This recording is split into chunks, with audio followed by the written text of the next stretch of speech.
Hii leo ni Bahari Beach. Bahari Beach mitaa yake imetulia sana, imenyoka, iko vizuri, iko safi kabisa. Naonyesheni mitaa imetulia sana. Bwana, tuna nyumba hapa. Nyumba hii tunaita Pagale kwa sababu bado haijamaliziwa vitu ambavyo vinavyotakiwa kumaliziwa. Imejengwa na kupigwa plaster tu, bado vitu havijamaliziwa. Fence yake ni pia, hii fence ni ya kuitoa kwa sababu hiyo fence ni ya zamani. Aliponunua kiwanja na hii fence yake ilikopo, hiyo fence na kuitoa. Umeona bwana? Sasa huko ndani ndo kuna nyumba moja matata sana. Nyumba ambayo ni ya kumalizia. Nyumba yetu ni ile pale. Kiwanja chake bonge la plot square meter 1200, Bahari Beach. Hati menyoka sana. Bonge la plot, alafu pia hiyo plot, hiyo nyumba imejengwa vizuri sana kwa sababu imejengwa mwisho kabisa. Imebakia eneo hapo unaweza kutengeneza magarden, kutengeneza swimming pool na nini, sehemu za kupumzika na kila kitu.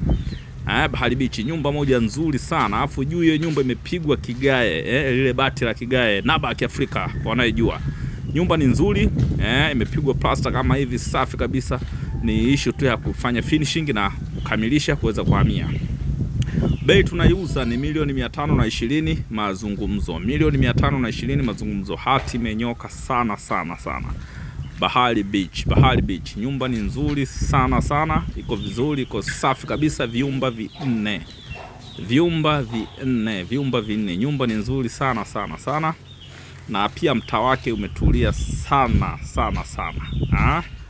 Naona nyumba nzuri, alafu urefu kwenda juu umezingatiwa, safi kabisa. Nyumba iko vizuri sana sana. 520 mazungumzo. Ngoja tuende juu hapo. Tuko juu hapo, tucheki mazingira huko juu. Mazingira mazuri kabisa, ishagongwa na blandering tayari, kila kitu safi kabisa. Muona mazingira, mitaa nje. Mitaa nje imetulia sana sana. Bahari Beach huko safi sana sana. Unaona mitaa ilivyotulia nje huko. Mitaa mizuri sana sana. Nyumba ni nzuri mno. Kama nilivyowaambia, huko juu imepigwa kigae, vile bati za kigae. Achana vigae vya udongo, ni zile bati za kigae.